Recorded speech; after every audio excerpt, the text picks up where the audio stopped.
Welcome to this episode of the Standing Ovation.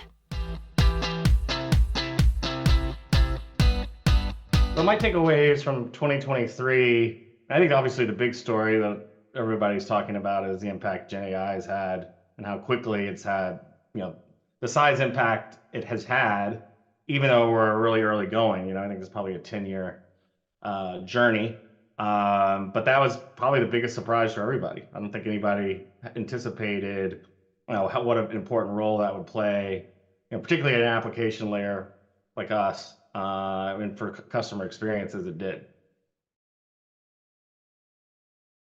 I think for 2024, customer experience, it depends by industry. A lot of solutions are, have different customer profiles that the businesses are targeting. And so for us, where we focus on ecosystems and, the financial services industry specifically, I think that there's going to be a lot of new uses for data, and, to drive more personalization, to drive more insight, to drive, recommendations, to make to continue to make both the customer experience more efficient in terms of how it's delivered in the moment and how the customer consumes it. So I think it's continuing to deliver on many of the same points.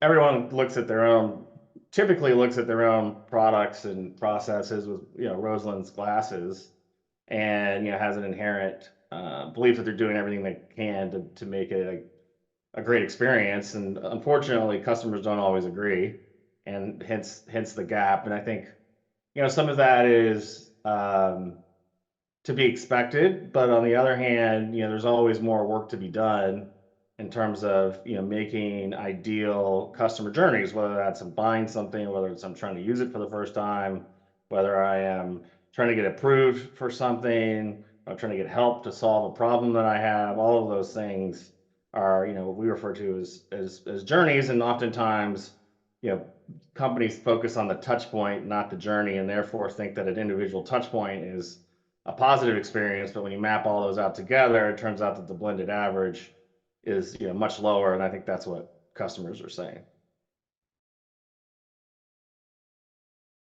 Looking at SaaS, and enterprise SaaS specifically in 2024, I think everybody, it's gonna be thematic. It's gonna be about Gen AI and how that's layered into SaaS is specifically the application layer and a stack. And you got to be figuring out how you're going to use it. You got to figure out what your use cases are that drive value to your ideal customers profiles. And I think there's going to be a lot more continued emphasis on that, and just generally more automation.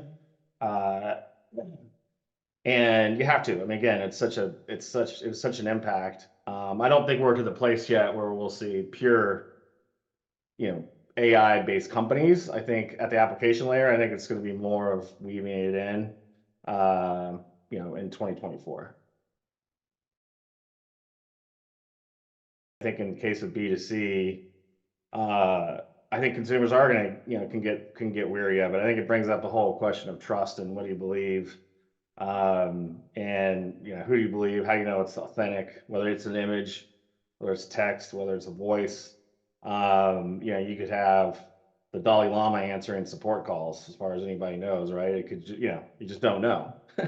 And that kind of impersonation is possible, right? So I could always have the Dalai Lama answer anything. That'd be like my Siri for whatever, and my co-pilot. And so that's where it's going. So I think it's going to be difficult to know, what's what, and I think that erodes, trust, and that's going to be difficult on the B2C side. I think on the B2B side, there's just more application to, useful. At the end of the day, companies are about making a profit, and this provides a lot of ways to help do that. So I think there's going to be less of that. What we have planned at OvationCXM in 2024 is, more of the same in terms of building automations out for customer journeys and exposing those experiences directly to end customers as well as internal teams. I think we orchestrate customer journeys. I think where we will be going is orchestrating AI.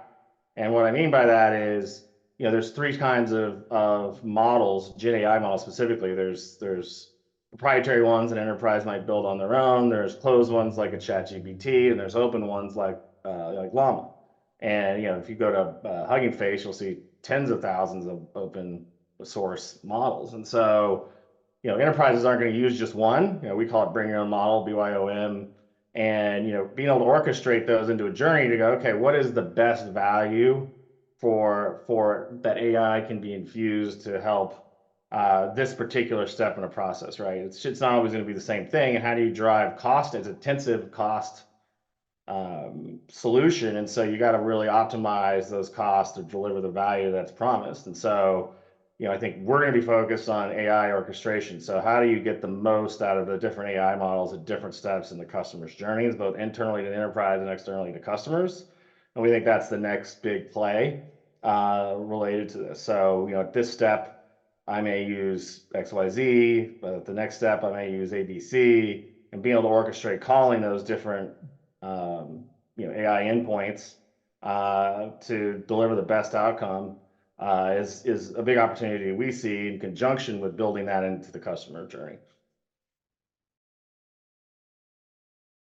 Navigating this year, and I'd say last year as well, as a tech founder and CEO, you're always dependent on capital markets, and so because there's an investment that has to be made up front, ultimately get the return later, given the infrastructure and all the things you have to do.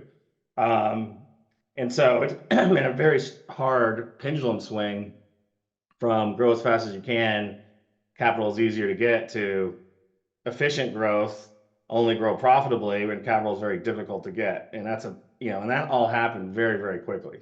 And has fundamentally changed how you have to think about the business, and where you invest and how much you can invest and how long your cash runway needs to be.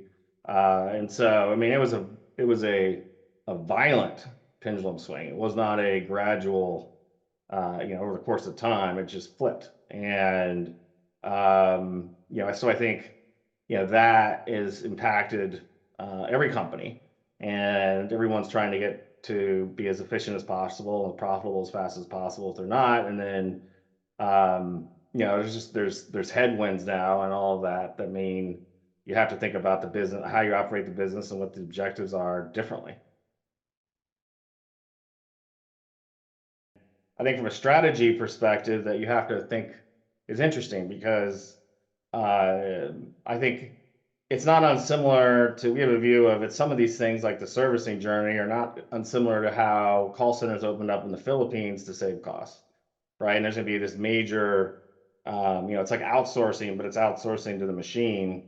And so how do you think about the combination of people deliver quality versus outsourcing the machine, and sort of the context of call centers and implementation teams? It's going to happen a lot faster than people think, and it's going to change the cost structures, the dynamics. You're going to have to retool the workforce to be able to learn how to do new things, like be, say, a prompt engineer versus being tech support. So this combination of those forces, I think, is interesting, and we're asking ourselves a lot of questions about where does that lead to, and what are the right steps that you need to take to get from here to there, effectively, and that may involve cannibalizing some of the things that you do today. The pace of change is definitely accelerated, and I, as a tech entrepreneur, grew up with the internet. I'm kind of the industry right when the internet came to be, so I don't have the sort of pre-internet, post-internet view of the world that some people have, which I think is probably not unlike, what it means is not unlike what we are in an AI perspective. I'd say probably the closest thing was, smartphones. And, when Android and iOS came out, that was a big, okay, we got to, think about everything in the context of mobile, think about, which was, completely different apps, different customer experiences, use cases. You had more digital surfaces you had to support. made things more complicated. And so, I think that's probably the closest thing. Was a computer in everybody's pocket, a real one, to the AI, you know, environment that we're in now. And I think it could be, obviously, both need to exist, right? You got to have a computer in everybody's pocket for AI to be, have as big of an impact as it is going to have. But I think for us, it is different in that it's changed the competitive landscape. I'd say it's probably the biggest thing. Like, who I would have thought of as competitors before are now less competitive, and who I thought, people I wouldn't, companies I wouldn't have thought of as competitors, I think of as competitors now. And so I think that has a big impact in terms of how you think about things, and how do you drive value to customers and ultimately differentiate yourself through your product roadmap. Why we have focused our investment into ecosystem, meaning connecting companies together that were serving a common customer, but the customer felt like they weren't common. And customer journey orchestration, which is another facet of how do you deliver a seamless experience when there's multiple internal teams and external companies, you know, responsible for delivering to a customer on the promise of, the brand, the product. And so, the reason those are important is because uh, they're disjointed. I mean, this is the fact of the matter. There's no connectivity between the ecosystem and the customer for the most part. And if there is, it's veneer and bubblegum and toothpicks, meaning people are getting 1-800 ping pong on the back end, trying to find answers via phone or through email. It's not a real-time data service. And the journey is the aggregation of my experience from buying the product through to getting help, and then hopefully buying something else later. So it's not thinking about it from a touch point.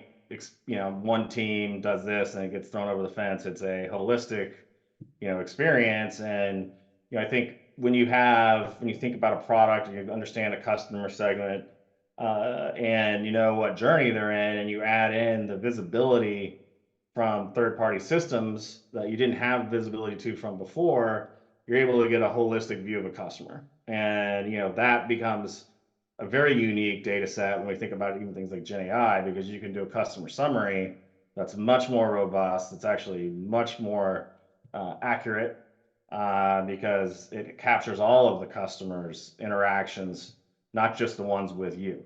And so much better insight. And so I think those are the reasons why we are different. So if you have the challenges of handoffs, if you have the challenges of going from starting with a product, getting through to selling the next product, which means activating, implementing it, servicing it, doing all those things well, and you're looking to get a real 360-degree view of a customer, then we're the right solution. How we came to this realization was the fact that we were a third party in the ecosystem. And so, we were helping our customers directly with their customers and the end customer. And there was a lack of visibility, there was a lack of collaboration, there was a lack of communication effectively, who was communicating what, when. A simple example is two different emails from two different company names about the same thing. It's confusing. And so while we were doing that, providing that as a service, we were really building the software to address that challenge. So that's where it came from. Is we, it's in many cases, particularly in our really any industry that has a value chain where there's multiple companies touching the end customer, you really have a village raising the child, so to speak. And so, you need to have a town hall, and you need to have the forums by which, that can happen, the community. And so, that's part of what our platform orchestrates. I think there's different tools for different jobs, right? We don't use a hammer with a nail and a screwdriver with a screw. And so I'm certainly not here to say we're what everyone should use for everything today. Certainly would love for that in the future at some point. But right now, if you're in the financial services industry, in commerce, if you have a situation where you have multiple companies delivering to an end customer, then we are the best solution because we provide that connectivity, that visibility, that orchestration, and that collaboration. And that's where our emphasis is. And increasingly, unique data to drive, better AI insights and suggestions and co-pilot use cases. And so, is this, I think increasingly, companies that don't address some of the efficiency. I think two things. One is in economies that are more challenging, you need to have more focus on CX, not less, customer experience, right? And so that's becoming more of a must-have in the day today and in the days to come. Second is if you're not getting the efficiency out of what properly getting the efficiency out of things like Gen AI, then you're going to get left behind. And so everybody needs to be figuring out what that is right now. And certainly doing proof of concept and doing pilots. Can't wait. You can't wait on that. And when I say do it properly, I mean do it in a way that actually delivers value, not one that just costs a lot because it's expensive. It takes a lot of compute, and that compute costs money. And so I think a lot of enterprises are going to probably end up not finding the value there. Well, and I think that's because they probably don't have the right partners like us to figure it out and help them, use the right, orchestrate the models as I described of using the right tool for the right job, even inside of the, Gen AI use cases. And so I think again, this isn't a top of mind thing for an enterprise in 2024, at least to get to pilot or proof of concept, then you're already behind. Existing systems, call it like marketing automation, for example, whether that be, Adobe Solutions or Marketo or Segment or, Salesforce Marketing Cloud, a lot of great solutions out there. They're really focused on a couple of things and do them very well. It's lead generation and tracking and um, optimization or certainly the assignment of where did leads originate. And I think it's also great for drip campaigns afterwards, right? For continuing to keep customers and prospects engaged. Both of those things happen before and after customer journeys. So, I'm marketing to a customer that's in front of a buying journey. I haven't even decided on buying yet. And so that is a lead source for customer journeys. It's not a replacement of lead source. Someone in a nurture campaign is not in a customer journey. You're trying to get them to re-engage. And then at that point, you'd be back into a journey. Now we think those connect, right? So your Salesforce Marketing Cloud, for example, which we connect to, sits bookends on both sides, right? So, but in the middle, you have this, I need to buy it. I actually need to start implement it. I may need to get underwritten for it. I may need help doing that. All those things are outside of that. And so, we look at that as something that's very important and very complementary.